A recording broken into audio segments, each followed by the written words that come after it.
자,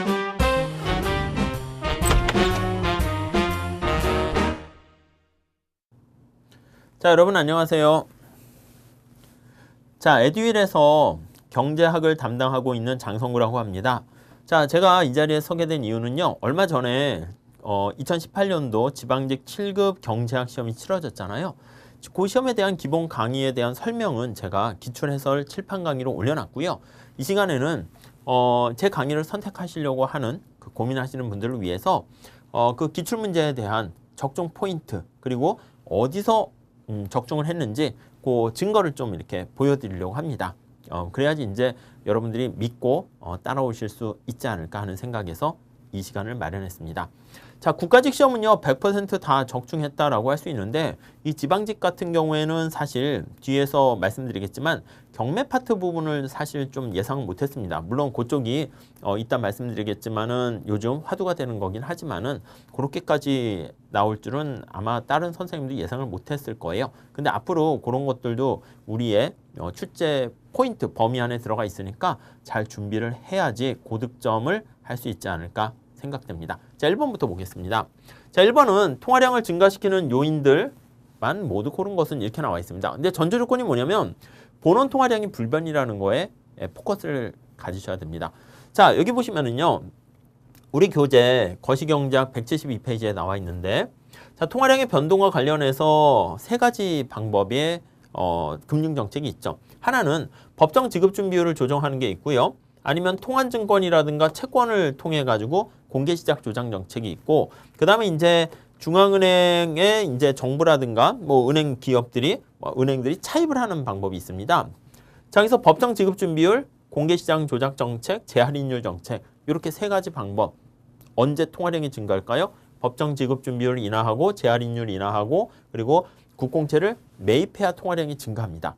그건 아시겠죠? 자, 근데 여기서는요, 본원 통화량이 불변이다라는 거에 포인트를 맞추셔야 되기 때문에 재할인율이라든가 아니면은 공개시작 조장 정책 같은 경우는 이제 본원 통화가 증가합니다. 그래서 그걸 뺀 법정 지급 준비율에 초점을 맞춰서 답을 고르시면 될 것 같습니다. 이 문제는 뭐 난이도도 쉬운 데다가 많이들 준비했을 거라고 생각하기 때문에 간단하게 넘어가셔도 될 것 같고요. 두 번째는요. 경작이 무엇에 대한 학문입니까? 라고 하면 언제나 선택에 대한 학문이다라는 거 기억하실 겁니다. 그렇죠? 어떻게 선택해야지 잘했다는 소리를 들을까요? 하면은 좋은 거는 극대화하고요. 나쁜 거는 극소화를 하는 게 바람직한 합리적인 선택이다 라고 생각하시면 되겠네요. 그래서 좋은 거, 효용이나 이유는 극대화하고 코스트 같은 비용은 극소화하는 선택을 해야 되겠죠. 자, 문제를 보시면 직장인 K씨가 거주할 아파트를 결정하는데 여기 보시면 임대료가 있어요. 이건 직접적인 들어가는 비용인데 직장 회사까지 가는데 통근 시간도 사실 비용으로 간주해야 된다는 것이죠. 그래서 여기 보니까 통근 시간 1시간당 기회비용이 10,000원입니다. 그래서 어느 아파트에 거주할 것인가 A, B, C, D 중에서 고른다라고 하면은 월별 임대료만 가지고 고르는 게 아니라 통근 시간까지도 비용으로 환산해서 나타내는 기회비용입니다. 그래서 기회비용을 극소화하는 선택, 그거를 우리가 찾아내는 거죠. 기본적으로 기회비용과 관련된 거는 뭐 수능 문제라든가 뭐 그런 거에 좀 많이 나오기 때문에 우리 공무원 시험 같은 데서는 그닥 많이 출제되지는 않고요. 그렇지만은 미시경제학 책 중에서 유명한 교수님 책에 보면 기회비용을 잘못 계산하는 사람들이 많이 있고 해서 이렇게 베이징을 여행할지 도쿄를 여행할지 제주도를 여행할지 그러한 사례가 나와 있는데요. 그래서 제가 문제를 좀 만들어 놨습니다. 교재 10페이지에 가보시면 취업을 준비하는 에코매니아 씨가 여행을 가려고 할 때 어느 여행지를 선택해야 될 것인가 그거에 대한 기회비용 문제를 제가 이렇게 만들어 놨습니다. 그거랑 똑같은 얘기예요, 사실. 그래서 우선 여기서는 기회비용을 구해서 기회비용을 가장 극소화하는 선택, 그게 바로 최적 선택이다. 그런 문제입니다. 이것도 아마 기회비용 문제를 꼬아내지는 않았기 때문에 아마 모든 수험생들께서 다 맞추시지 않았을까 하는 생각입니다. 다음 3번 보시면 3번은 이제 거시 관련된 겁니다. GDP네요. 국내 총생산에 포함되지 않는 것은 이렇게 돼 있습니다. 그래서 GDP에 포함되는 거랑 포함되지 않는 게 이제 꼬아서 나오기도 하는데 여기서는 국내에서 생산됐다 라는 것은 포함되는데 해외에서 생산된 건 포함 안 되겠죠. 도메스틱이기 때문에 속지주의라고 합니다. 자, 그래서 우리 교재를 보시면 객관식 거시 14페이지에 가보시면 이거는 또 역시 난이도 하 문제가 되는 건데 여기 이거 외에 여러 가지가 있습니다. 그래서 뭐 디귿과 리을 같은 데 보시면 외국인이 한국에서 벌어들인 거, 한국인이 외국에서 벌어들인 거. 그렇죠? 그래서 외국인이 한국에서 벌어들인 거는 한국에서이기 때문에 GDP에 포함되고요. 근데 GNP에 포함 안 되겠죠. 우리나라 사람이 아니니까. 근데 반면에 리얼 보시면 한국인이 해외에서 벌어들인 거는 해외에서 가치를 창출했으니까 해외 GDP에 포함되지만 도메스틱 근데 한국인이니까 GNP에 포함된다고요. 그래서 요 얘긴데 좀 더 어렵게 낼 만한데 제가 봤을 땐 그냥 약간 주는 문제로 출제한 것 같습니다. 그래서 요 3번도 GDP에 포함되는 거, 포함되지 않는 거 좀 더 깊게 공부를 하셔야 될 것 같습니다. 이 문제는 난이도 뭐 하라고 생각하시면 될 것 같고요. 4번입니다. 4번은 완전 경쟁 시장에서 활동하는 어떤 기업이 있어요. 근데 고정 비용이 있는데요. 작년보다 고정 비용의 임대료가 30% 상승했는데 그때 이윤극대 생산량은 어떻게 됩니까? 라고 하면은 요걸 찾는 문제입니다. 그래서 요 밑에는 우리 객관식 책에 나와 있는 제가 정리한 세금을 부과했을 때 어떻게 되는가 식인데 식 말고요. 이런 문제가 보통 완전 경쟁 시장은 좀 너무 쉬워가지고 과거의 기출문제를 보면은 여기 몇 개 해놨는데 우리 7급 문제예요. 그래서 독점 기업, 독점으로 해야지 이제 좀 사람들이 이제 수험생들이 부담을 느껴가지고 그렇게 나오는데 이건 좀 더 쉽게 나온 거죠. 그리고 독점 기업에게 일정액의 정액세를 부과할 때 독점 기업의 이윤극대 산출량 어떻게 됩니까? 네, 그대로 변함없다 이렇게 얘기를 한다고요. 마찬가지예요. 그래서 간평사 03 이거 좀 옛날 문제 스타일이죠. 그래서 독점 기업에서도 여기서 이윤 극대화를 추구하는데 일정한 세율로 이윤세를 부과했다. 이거는 가변 비용에는 영향을 안 미칩니다. 그래서 이윤 극대 생산량은 어떻게 됩니까? 라고 하면 MR 이퀄 MC에서 결정되는데 우리가 이 고정 비용과 관련된 아니면 여기 나와 있는 정액세나 이윤세 같은 경우는 여기 한계 비용에 영향을 미치지 않기 때문에 기존의 이윤극대를 추구했던 기업의 생산량은 변함이 없다라는 것을 가지고 출제한 것입니다. 이것도 어떻게 보면은 좀 낯설 수는 있는데 사실 요거 좀 더 어려운 문제를 많이들 연습하셨기 때문에 제가 봤을 때는 뭐 쉽게 다 맞추시지 않았을까 하는 생각을 가지고 있습니다. 4번까지는 무난했고요. 다음 5번 볼까요? 자, 5번 문제는요. 케인즈의 어떤 단속 모형입니다. 그래서 승수를 구하는 문제죠. 그래서 투자 지출은 120으로 그리고 정부 지출은 220으로 조세 수입은 250으로 각각 증가했습니다. 여기 이렇게 돼 있는 상황에서 이렇게 변화했을 때 승수를 구하는 겁니다. 그래서 정부 지출 승수, 투자 승수, 조세 승수 구하는 문제고요. 이것도 뭐 쉽게 공식도 다 알고 계시기 때문에 맞췄을 수 있을 거라고 생각합니다. 그래서 우리 교재 객관식 거시경제 39페이지 가보시면 여기요. 어떤 폐쇄 경제 하에서 여기 나와 있는 것처럼 정부가 조세를 20만큼 삭감하게 되면 소비는 얼마나 변하는가. 이게 한 단계 더 들어간 거죠. 그리고 역시 또 14번 문제도 보시면 국민소득 결정 모형 나와 있죠. 이렇게 좀 복잡한 형태가 나와 있을 때 역시 마찬가지로 CIG 집어넣으셔도 되고 가장 복잡한 승수 공식, 제일 간단한 공식이 1-MPC분의 1이잖아요. 이걸 활용해가지고 문제를 푸시면 쉽게 풀 수 있는 내용이었습니다. 그래서 뭐 이것도 사실 복잡하게 꼬아서 낼 수 있었는데 뭐 그렇게 어렵게 내지는 않았습니다. 이것도 똑같은 문제입니다. 적중이라고 해도 되겠죠. 다음 6번 봅시다. 6번도요. 갑과 을이 150만 원 가지고 둘이 나눠 가지려고 합니다. 그리고 갑의 효용은 루트 x니까 효용이 체감적으로 증가하고 을도 2루트 x입니다. 자, 이랬을 때 파레토 효율적인 배분. 파레토 효율적인 배분은 뭘 나타냅니까 하면 효용, 가능, 경계해서 유틸리티, 파서빌리티, 프론티어를 찾으세요. 이렇게 되는 거예요. 그래서 두 사람이 소비할 수 있는 영역을 나타내는 거예요. 그러니까 지금 150개를 갖고 두 개 놀아갖고 있으니까 x 더하기 y가 150 거기에 해당하는 것들은 다 선택할 수 있습니다. 뭐 그거는 간단한 얘기고요. 한 단계 들어간 게 뭐냐면 이거예요. 공리주의적 배분은 어떻게 됩니까? 이거예요. 공리주의라는 것은 두 사람의 효용을 합치는 겁니다. 그래서 사회 전체 후생을 나타내는 건데 이걸 구하는 거는 굉장히 간단한 팁이 있습니다. 두 사람의 한계 효용이 같다라는 거에서 최적이 결정돼요. 그래서 이런 문제가 이렇게 준비가 돼 있어요. 여기 보시면 미시경제 633페이지와 638페이지에 나와 있는데 돈 10,000원을 가지고 값을 2명이 나눠 가져야 합니다. 이게 이제 제약 조건이 되는 거예요. 그래서 원래 값과 을이 나눠 갖는 게 x 플러스 y가 10,000원 이렇게 돼 있는 거죠. 그래서 그게 바로 효용 가능 경계가 되는 거죠. x 플러스 y는 여기 보시면 10,000원 이렇게 되는 겁니다. 그게 바로 파레토 효율적인 배분이 되고 예산선이라고 생각하시면 돼요. 자, 그리고 값과 을의 효용함수가 이렇게 주어져 있습니다. 문제랑 똑같이 주어져 있죠. 뭐 다를 거 없어요. 자, 국회에서 나왔던 문제인데 이랬을 때 여기 보시면 공리주의 가치 판단에 의했을 때 어떻게 해야지 최적 배분입니까?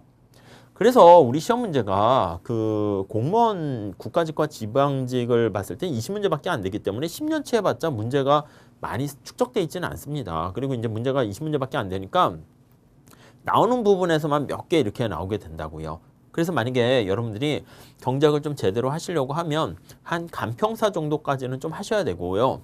그 다음에 조금 더 제대로 좀 실력을 올리시려면 회계사 문제가 요즘 좀 어려워지고 있는 추세인데 그 정도까지도 좀 풀어보셔야지 내공이 이렇게 좀 쌓이지 않을까 하는 생각입니다. 거기다가 제가 만든 문제들이 몇 개 있거든요. 객관식에. 그래서 그거는 유명한 교수님들 책을 중심으로 해서 제가 학교에서 강의할 때 시험 냈던 것들을 이렇게 좀 변형을 객관식으로 한 건데 그런 것들도 좀 풀어보시면 쉽게 풀 수가 있을 것입니다. 그래서 여기서 보면 과거 기출문제에 나왔네요.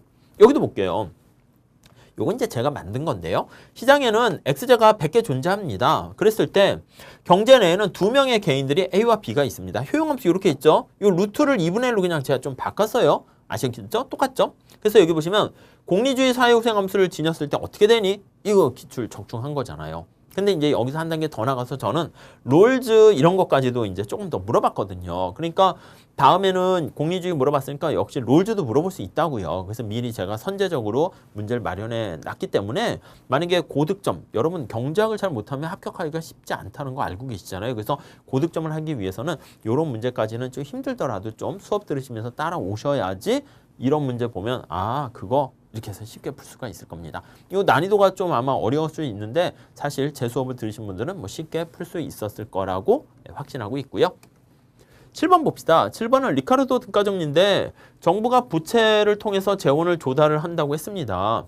부채가 뭐예요? 채권, 본드를 얘기하는 거예요. 국채를 통해서 이제 재원을 조달하는 거죠. 그리고 조세를 대신 삭감해주고 정부 지출을 유지하는 겁니다. 근데 리카르도 등가정리는 사람들이 합리적 기대를 한다는 가정하에서 정부의 국채를 가지고 재원을 조달하던 조세를 가지고 재원을 조달하던 어떤 합리적인 경제 주체에게는 아무런 영향이 없다 이렇게 되는 세고전학파의 주장입니다. 정부의 재정 정책의 무력성을 나타내는 것이죠. 자, 근데 이게 성립하기 위해서는 사람들이 좀 똑똑해야 돼요. 그리고 여러 가지 몇 가지 유동성 제약이라든가 등등 그런 것들이 없어야 되고요. 뭐 그런 조건들이 있죠. 가정이 있죠. 근데 여기 보시면은 반론이잖아요. 그러니까 그런 가정이 깨진다라고 보시면 되겠습니다. 이런 것들도 우리 과거 기출문제 많이 있습니다. 객관식 290페이지에 보시면 나와 있는데 간평사 08년도 기출문제인데요. 리카르도 대등정리가 성립하는 경우로 가장 타당한 것은 그러니까 성립하지 않는 경우를 뒤집어서 문제를 낸 거라고 생각하시면 돼요. 합리적이어야 되고 근시안적이면 안 되고 유동성 제약에 빠지면 안 되고 인구 증가율도 뭐 어떻게 뭐 더 일정하게 되고 뭐 등등등 그런 조건들이 있으니까 잘 좀 정리를 하시면 쉽게 맞출 수 있는 문제가 아니었나 하는 생각이 들고요.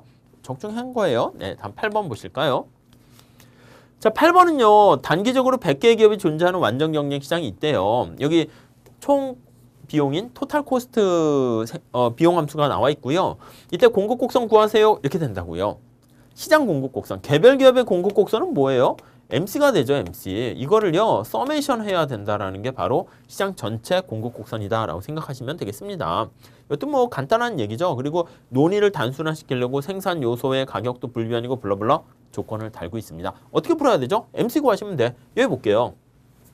간평 2017년 기출문제인데 완전 경쟁 시장에서 개별 기업의 단기 총 비용 곡선이 이렇게 주어져 있습니다. 이때 공급 곡선 구하세요. MC 구하시면 돼. 여기서 이제 그걸 서메이션 할 뿐이죠. 다음 여기 볼까요? 또 이건 또 제가 만든 건데 너무 이거는 쉬워가지고 에코매니아가 커피 생산자의 총 비용 곡선이 있습니다. 완전 경쟁 시장일 때 공급 함수 공급 곡선 어떻게 되니? 그냥 MC 구하시면 돼요. 거기서 좀 더해서 너무 식상하고 쉬우니까 난이도를 좀 올리려고 조업 중단점까지 저는 문제를 조금 더 냈거든요. 그래서 이런 게 연습이 딱 돼 있으면 이거 딱 보면 그냥 바로바로 풀 수가 있게 되겠죠. 뭐 이것도 난이도하고 아마 다 맞추시지 않았을까 하는 생각을 하고 있습니다.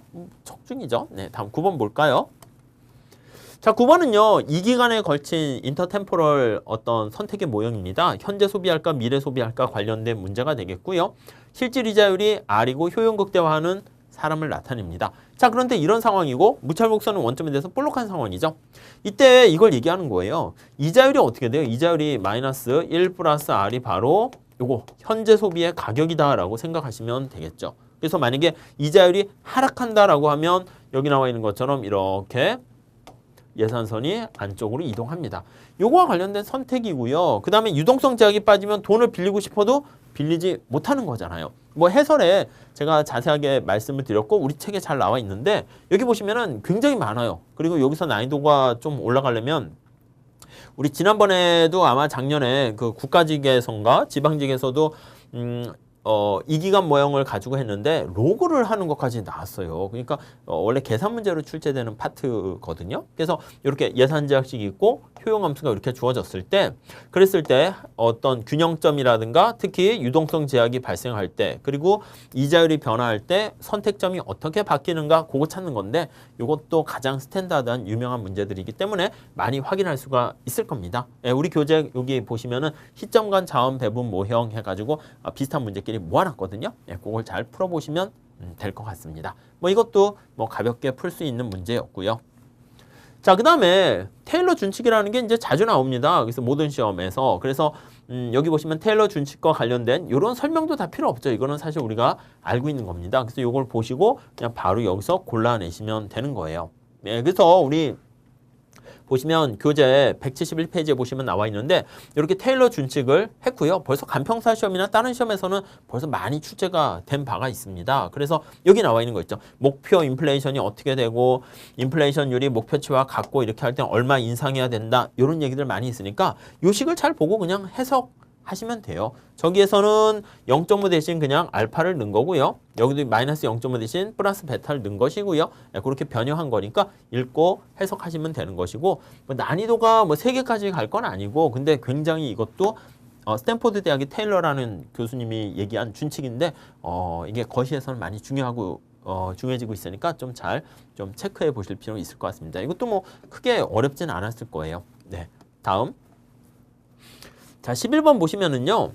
A국가의 생산 가능 인구가 있고 실업자가 있을 때 경제활동 참가율이 75%일 때 실업률 구하세요. 이거는 뭐 굉장히 많이 공무원 시험에서 시험 나왔었던 거죠. 그래서 그냥 대표적인 거 하나만 그냥 꼽아놨습니다. 그래서 거시경제 430페이지 보시면 난이도 별표 하나인데 생산 가능 인구가 이렇게 1000만 명이 있을 때 실업자가 30일 때 실업률 얼마고 경제활동 인구 얼마고 고용률 얼마고 이거는 기본적으로 우리가 잘 체크하셔야 되는 거죠. 이 그림 그리시면 돼요. 그림 그리셔가지고 전체 생산 가능한 인구 중에서 15세 미만 인구는 빼야죠. 아예 노동 가능 인구가 아니니까. 그 다음에 일할 의사가 없는 사람 비경활 인구로 빠지고요. 그 다음 경활 인구 중에서 취업자와 실업자 요걸 이용해가지고 안에다 집어넣으시게 되면 쉽게 문제를 풀 수 있을 겁니다. 이것도 뭐 틀리신 분은 없지 않을까 하는 생각이 드는 문제입니다. 다음 12번 볼게요.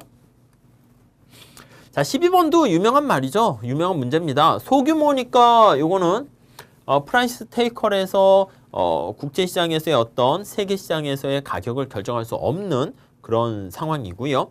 그리고 수입품에 관세를 부과했을 때 미치는 효과를 고르세요. 이렇게 나타냈습니다. 이것도 뭐 좀 쉬운 문제네요. 소비자 잉여, 생산자 잉여 어떻게 되고 관세 수입이나 생산량 어떻게 되고 사회적 후생 손실이 어떻게 발생하는가 문제인데 이거보다 좀 더 들어가면은 계산 문제로 나올 가능성이 많은데 그런 문제 객관식 교재에서 많이 볼 거예요. 네, 우리 책 보시면 645페이지에 뭐 많이 있지만 한 개 대표로 끄집어냈는데 7급에서도 자주 출제됐습니다. 소규모 개방 경제 모형에서 관세를 부과했을 때 나타내는 거. 국내 생산이 어떻게 되고 소비자 잉여, 생산자 잉여가 어떻게 변하고 사회적 후생 손실이 어떻게 되는가 나와 있는 거죠. 똑같잖아요. 적중이라 할 수 있겠죠. 맞춘 거예요. 아셨죠? 네. 그래서 이거 좀 잘 체크해 보시면 될 것 같습니다. 다음 13번 볼게요. 역선택에 대한 대책으로 올바른 것은 이렇게 나와 있습니다. 우리가 비대칭 정보 때문에 발생하는 문제가 두 가지가 있어요. 하나는 역선택이 있고 하나는 도덕적 해이가 있죠. 역선택은 사전적으로 발생하는 문제고 도덕적 해이는 계약을 체결한 이후에 발생하는 문제입니다. 예, 그건 다 아실 것이고요. 그래서 이제 그걸 해결하는 방법이 역선택인 경우에는 사전적으로 어떤 스크리닝을 한다거나 선별이라고 그러죠. 아니면 시그널링을 보냅니다. 신호 발송을 하게 되고요. 그리고 숨겨져 있는 특성 때문에 발생하는 문제고 도덕적 해이 같은 경우에는 사후적으로 계약 체결 이후에 숨겨져 있는 행동 때문에 도덕적으로 해이 그러니까 나태해지기 때문에 발생하는 문제입니다. 그래서 그걸 해결하는 걸 잘 해결책에 초점 맞춰서 보셔야 됩니다. 뭐 쉬운 문제였고요. 미시경제 뒷부분에 702페이지와 703페이지에 나와 있는데 역선택에 대한 설명 그냥 여기에 쭉 나와 있는데 그 해결책 중심으로 또 보시고 이것도 마찬가지입니다. 7급에서도 과거 자주 출제가 됐죠. 그래서 자동차 보험이라든가 건강이 별로 좋지 않은 사람한테 좀 뭔가 사전 건강 검진 받도록 한다거나 뭐 실업급여라든가 이런 것들 등등등이 어떤 역선택과 도덕적 해이의 해결책 해가지고 자주 등장하는 겁니다. 여기서 뭐 간단하게 이제 점수 주려고 출제하신 것 같습니다. 다음 14번 볼게요. 요게 문제죠. 요게 그 약간 경매와 관련된 옥션과 관련된 얘기인데요. 그래서 보통 이 옥션과 관련해서는 그냥 미시경제학 시간에는 설명을 합니다. 그래서 보통 교수님마다 책이 다르긴 한데 그 서울대학교 정년퇴임하신 이중구 교수님 책 가장 많이 보는 책 중에 하나죠. 그 미시경제학에 보면 경매 이론이 나와 있어요. 근데 이제 저 뒷부분에다가 부록으로 이렇게 해서 나와 있거든요. 근데 그 얘기가 이렇게 쭉 나와 있습니다. 요거에 대한 설명은 제가 올려준 자료를 보면 그 책을 정리해가지고 잘 해설에 달아놨으니까 한 번쯤은 봐두시면 될 것 같고요. 그런데 그 교수님 책 외에는 경매에 대해서는 뭐 그게 중요한 미시경제학의 관심사이긴 하지만 많이 다루고 있진 않아요. 근데 외국의 원서에는 또 경매 같은 게 이제 많이 다루게 됩니다. 왜냐하면 경매라는 게 뭐예요? 어떤 물건의 가치가 이렇게 아직 공통적으로 확정되지 않은 어떤 대상에 대해서 사람들이 윌링리스 투 페이를 제시하는 거잖아요. 그래서 가장 높은 가격을 제시한 사람한테 그 물건이 간다고요. 그러니까 이게 가격의 원리랑 똑같죠. 그래서 외국의 원서 같은 경우에는 경매라는 게 원론서부터 한 챕터로 이렇게 다루기도 하거든요. 그러다 보니까 아마 요즘 추세에 맞춰서 출제가 된 것 같은데 과거 여기 보시면은 7급 16년도에 나온 문제가 경매에서 나왔습니다. 근데 이때는 진짜 경매 문제를 물어본 게 아니라 경매에서 자기가 최대한 지불하려는 금액과 지금 실제 지불한 금액의 그 차이를 이용해 가지고요.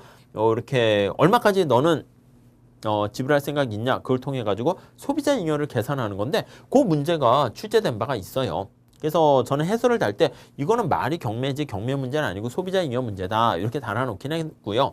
그래서 혹시나 경매가 나오지 않을까 했는데 너무 앞서가는 것 같아서 왜냐하면 여러분들이 공부할 게 너무 많게 만드는 것도 사실 좋은 강사라고 볼 수는 없거든요. 그래서 출제 가능성은 있지만 미리 앞서서 가는 건 좀 그렇지 않나 해서 할까 하다가 이제 말하는데 이렇게 출제가 됐으니까 이제 앞으로는 좀 더 보셔야 되지 않을까 합니다. 근데 이것보다도 사실은 벌써 노벨 경제학상을 받은 행동 경제학 더 나가서 또 이중구 교수님 책 거기에 보면은 뭐 법경제학 이런 것들 많이 있거든요. 그리고 가끔 보면은 무슨 뭐 금융시장과 관련해 가지고 뭐 CAPM 무슨 모형 이런 거 있잖아요. 뭐 이렇게 막 포트폴리오 관련된 뭐 그런 것들도 나오긴 하는데 재무관리에서 보통 많이 배우는 건데 그런 것들도 불이타성으로 나올 수 있습니다. 그래서 깊게 하실 건 아니지만 간단한 내용들은 좀 숙지하고 계셔야 되지 않을까 합니다. 그래서 아마 다음에는 또 경매 이론보다는 뭐 이렇게 행동경제학이라든가 그런 게 나올 수 있기 때문에 그런 것도 살짝 시간 나실 때 그 문제는 제가 객관식 책에다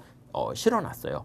과거 회계사라든가 뭐 이런 데도 기출된 바가 있기 때문에 그렇거든요. 그래서 내용까지도 정리해 놨으니까 그 정도만 숙지하시면 제가 봤을 땐 충분할 것 같습니다. 아셨죠? 그래서 20문제 중에서 한 문제를 좀 맞췄다고 하기에는 그런 그래서 이제 불이타성 있는 문제 이거 하나 빼가지고 95% 이렇게 됐어요. 다 맞추면 또 그것도 이상하잖아요. 네, 아무튼 이건 뭐 어려운 건 아닌데 설명은 제가 기출 해설 강의랑 아니면 해설지 올려놓은 거 참고해서 보시면 좀 더 쉽게 이해는 할 수 있을 거예요. 내용 자체가 어렵진 않습니다. 근데 아예 접해보지 못했으면은 우와 여기 나와 있는 네덜란드식 경매가 뭐야? 이래버리면 이제 문제가 될 수가 있겠죠. 아셨죠? 네, 넘어갈게요. 자, 다음에 15번은 다음 자료에 부합하는 A씨의 1년 후 예상 환율은 여기 보니까 이자율이 있잖아요. 금리가 있잖아요. 그래서 이제 환율을 결정하는 요인이 크게 구매력 평가설과 이자율 평가설이 있는데 이자율 평가설을 가지고 출제한 문제다 이렇게 생각하시면 되겠습니다. 그래서 뭐 이런 문제들은 굉장히 많이 있죠. 그래서 객관식 172페이지 거기 가보시면 한국과 미국 간의 이자율 평가설이 성립한다 이렇게 되어 있을 때 거기 보시면은 미국의 명목 이자율과 한국의 명목 이자율이 있을 때 그 식 구하는 거 있잖아요. 우리나라 이자율이 있으면 해외 이자율에다가 더하기 그렇죠? T 플러스 1기의 기대 예상 환율에다가 현재 환율 이렇게 공식에다 대입하면 되는 거예요. 여기도 마찬가지예요. 5번 문제도 보시면 요거 제가 그냥 만든 건데 국채 수익률이 있고 이거 이자율이에요. 그렇게 했을 때 여기다 공식에 대입하면 구할 수 있는 거니까 뭐 그냥 쉽게 뭐 금방 구할 수 있는 문제가 아니었나 하고 생각하겠습니다. 네, 그리고 해설 보시면 간단하게 여기다 집어넣어서 답 띠기딕 나오니까 한번 참고해 보시면 좋을 것 같고요. 적중이고요. 다음에 구매력 평가서 문제가 또 나왔습니다. 환율을 결정할 때 장기간에 약간 경상수지에 초점을 맞춘 게 구매력 평가설인데 구매력 평가설이라는 것은 양국의 화폐 한 단위의 구매력이 같도록 불러불러 환율이 결정되고 나와 있는데 여기도 보세요. 우리 교재 698페이지에 나와 있는 건데요. 여기 보시면은 7급에 이미 출제됐어요. 보세요. 구매력 평가 이론은 거의 똑같은 분이 내신 것 같아요. 통화 한 단위의 구매력이 같도록 해야 되고 양국 통화의 뭐는 여기요. 뭐 내용도 실질 환율, 경상수지, 명목 환율 똑같네. 보기 지문도요. 그러니까 과거 거를 재탕, 삼탕 하게 된다는 거 알 수가 있습니다. 그래서 우리가 경제학을 공부하는 방법은 기출을 잘 준비하셔야 돼요. 근데 기출을 꼭 공무원 쪽에만 초점 맞추시기보다는 공무원 시험과 유사한 간평이나 회계사 시험에 나와 있는 경제학 그것도 일부 좀 가져와서 공부를 하시게 되면은 제가 봤을 때는 경제학을 보는 눈이 한 단계 올라가서요. 문제를 오히려 쉽게 뭐 거의 푸는데 몇 초 걸리지도 않을 거예요. 아셨죠? 그래가지고 뭐 그리고 그 국가직이나 지방직 같은 문제들은 비슷하게 재탕하는 경우가 많으니까 기출문제는 반드시 잘 좀 정리를 해 두실 필요가 있겠고요. 뭐 이것도 적중했다라고 할 수 있겠습니다. 다음에 17번 문제가 또 약간 애매할 수는 있습니다. 이게 이제 큰 기업 A와 작은 기업 다수로 구성되는 작은 기업으로 된 시장이 있는데 이게 약간 카르텔 담합과 관련된 가격 선도 모형이에요. 암묵적 담합이라 하는데 그래서 이제 큰 기업이 해설 보시면 자세하게 설명이 나와 있는데 큰 기업이 작은 기업들한테 야 시장 전체 수요에 있는 거 파이가 이렇게 있어요. 케이크에 너 먼저 먹어. 그래서 이제 작은 기업들이 이만큼 먹는 거야.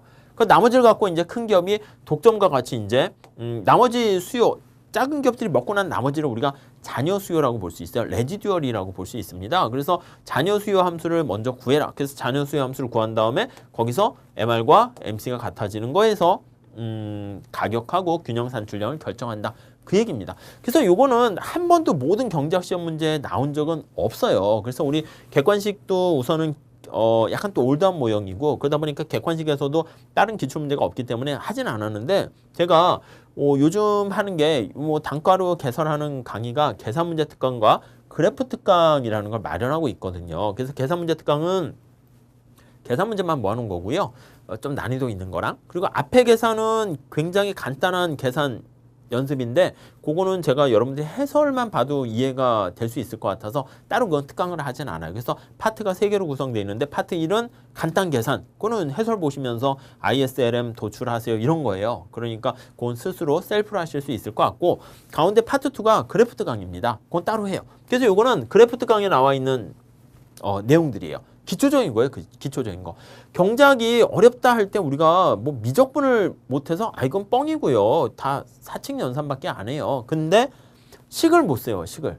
그러니까 우리 스토리가 딱 있으면 그걸 갖고 식을 세워서 그걸 풀어야 되는데 식을 못 세우니까 그게 경제학을 모른다는 얘기죠. 그래가지고 간단한 그래프가 또 어려워요. 그래프 보는 법을 몰라서 그래요. 그래서 그 그래프 보는 법을 연습을 하기 위해서 가격 선도자 모형이다. 그래서 여기다 좀 집어넣었어요. 그래서 요 제가 생각할 때는 여기 나와 있는 계산 문제 그래프 특강까지 하고 객관식 책 만약에 준비를 같이 하시게 되면 제가 봤을 때는 그래도 벗어날 수 있는 문제는 다 커버를 하지 않을까 하는 생각입니다. 보통은 따로 뭐 모의고사의 문제를 내가지고 또 어떻게 뭐 적중했다 뭐 이렇게들 말씀하시는데 저는 그냥 이게 퍼블리시된 책을 기준으로 말씀을 드리는 거니까 그 외에 약간 빈틈이 있거나 그런 것들은 모의고사 때 또 다시 또 추가를 해서 말씀드리려고 하거든요. 자, 그래서 여기 보시면 이게 가격선도 모형의 수요 곡선을 바르게 말한 것은 해서 전체 디맨드에서 나머지 나타낸 공급한 거 이렇게 빼서 간 걸로 찾아보시면 되겠고 그 다음에 이걸 선도자와 추종자 모형으로 설명을 하거든요. 그래서 이응국 때 되는 산출량을 결정하게 되는 건데 그 모형 그대로 담겨 있으니까 요걸 아시게 되면 요거 금방 풀 수가 있습니다. 자세한 해법은 제가 해설을 올려놨으니까 그 해설을 보시면 되겠고 지금 이 시간에 이렇게 그래도 적중했다 이렇게 말씀드리고자 합니다. 다음 18번은요. 성장회계식을 나타내는 겁니다. 그래서 솔로 레지듀얼 해가지고 잔차가 앞에 것도 잔차고 이것도 잔차 이렇게 나와 있는데 요거는 쉽죠. 그래서 이걸 변화율로 나타내는 거잖아요. 그래서 여기 회계사 문제인데 그 외에 공무원도 있고 많이 있습니다. 간평사에도 많이 있고요. 그래서 다른 시험 기출이긴 하지만 요건 난이도 하에 속하는 거니까 이렇게요. 뭐 저거랑 같은 맥락이죠. 그래서 생산함수가 주어져 있을 때 변화율이 이렇게 있을 때 얼마가 되니? 여기선 총 요소 생산성의 증가율 이게 솔로 레지듀얼이다 라고 생각하시면 되겠고 기술과 관련된 변수를 우리가 포착하는 거다라고 보시면 되겠습니다. 그래서 뭐 똑같은 문제입니다. 네, 그거 뭐 설명은 넘어가도록 하겠고요. 다음에 19번 문제 볼게요. 그 A점에서 장기 균형을 이루고 있는데 여기 나와 있는 것처럼 오일샷과 같이 마이너스 네거티브한 공급 충격이 발생했대요. 그러면 비용이 증가한단 말이에요. 그럼 AS가 상방 이동하죠. 살짝 보시면 여기가 AS 곡선이 있고요. AD 곡선이 이렇게 있단 말이에요. 여기가 이제 국민소득이고 여기가 P 이렇게 있죠. 자, 그래서 오페크가 가격을 올려가지고요. 오일샷이 발생하게 되면 얘가 위로 올라가죠. 비용 증가예요. 그럼 균형점이 여기서 여기로 가게 된다고요. 자, 그게 지금 이렇게 된 상태인데 그때 어떻게 되겠니? 라는 겁니다. 그래서 여기 나와 있는 내용인데 똑같아요. 여기 보시면 장기 균형 상태에 있었어요. 여기가 장기 균형 상태니까 장기 롱런 해가지고 LAS 이렇게 보시면 되는데 여기 원유 가격의 일시적인 상승이 미치는 효과는 어떻게 됩니까? 그래서 단기적으로 어떻게 되고 장기적으로 어떻게 되고 그리고 다시 되돌아오는가 그렇지 않은가 나와 있는 건데 이것도 굉장히 유명한 문제이기 때문에 여러분들이 뭐 쉽게 요거는 다 대비했을 거라고 생각할 수 있겠습니다. 자, 마지막으로 보시면 네, 20번 문제는 A국가의 통화량 있고요. 명목 GDP가 있고 실질 GDP, 화폐 수량설 이거잖아요. MV는 PY 해가지고 요거 유통속도 V를 구하세요라는 문제예요. 여기 대입하면 되는 거죠. 뭐 그래서 보통은 그냥 단순하게 대입하는 거 말고 변화율로 바꿔서 많이 물어보거든요. 그래서 여기 보시면은 7급에서도 경제 성장률이 있고 화폐 유통 속도가 있고 이랬을 때 물가 상승률을 3%로 억제하기 위해서는 어떻게 해야 되니? 변화율로 나타내서 더하기로 해서 나타내는 문제가 있고요. 여기도 9번에도 보면 우리 책에 나와 있는데 2017년도 7급에 나왔던 문제입니다. 고전학파 화폐 수량설이 성립하는데 A국의 실질 GDP가 이렇고 물가 수준이 이렇고 통화량이 이렇다. 유통속도 구하세요. 그냥 요 1번 문제를 하나 끄집어낸 거예요. 아시겠죠? 그래가지고 자 이렇게 한번 준비하세요. 나 내년에 시험 준비한다라고 하면 첫 번째 20문제 중에서 제가 생각했을 때는 한 10개는 난이도가 쉬우면서 그냥 과거 7급을 자가 복제를 해가지고 재탕하는 경우가 많이 있고요. 그리고 거의 한 7, 8문제 정도는 그냥 이제 과거 다른 시험 기출문제 있잖아요. 7급도 뭐 해당되는 거긴 하지만 다른 간평사라든가 회계사라든가 무슨 뭐 노무사라든가 그런 시험 문제에서 괜찮은 아주 어렵지 않은 문제들을 좀 이렇게 출제를 하는 것 같습니다. 그렇게 하고 계산 문제 비중이 좀 늘어나고 있는 추세이고 대략 한두 문제가 아까 얘기했던 것처럼 브리타성 문제라든가 좀 난이도가 좀 있는 문제가 나올 수 있기 때문에 그거는 우리가 기본 강의를 다 마무리하고요. 보통 이제 기본 강의도 다 이렇게 마무리를 잘 못하세요. 그러다 보니까 90점 이상의 고득점을 못하게 되는 건데 기본 강의만 잘 하시고 나머지도 좀 이렇게 하면 언제나 뭐 한 개 틀리거나 다 맞거나 그렇게 할 수가 있을 겁니다. 그래서 제 생각에는 기본 강의를 잘 마무리하시고 나 이거 어느 정도 된 것 같아 라고 하면은 아까 말씀드렸던 뭐 경매라든가 아니면 게임 이론이라든가 아니면 행동 경제학이라든가 아니면 재무관리 파트라든가 그런 것들을 조금 더 보완하시게 되면은 그러면 거의 그냥 100점을 줄 수 있지 않을까 하는 생각입니다. 자, 아무튼 그래서 이렇게 2018년도 지방직 7급 경제학 시험이 이렇게 뭐 하나 정도를 빼놓고는 거의 다 전부 다 적중을 했다 이렇게 말씀드리고 싶고요. 그래서 이걸 위해서 제가 강의를 이론 강의서부터 심화 특강 그리고 더 나가서 계산 문제랑 그래프 특강 그런 거 준비하고 있고요. 나중에는 좀 여러분들 연습을 하게끔 이제 모의고사 같은 거 그런 문제도 준비하고 있거든요. 그래서 여러분들이 잘 제가 만들어 드린 그 커리큘럼을 따라 준비하시게 되면 시험에서 고득점으로 합격하는데 굉장히 기여를 할 수 있을 거라고 확신합니다. 자, 그러면 수업 시간에 뵙도록 하겠습니다. 수고하셨습니다.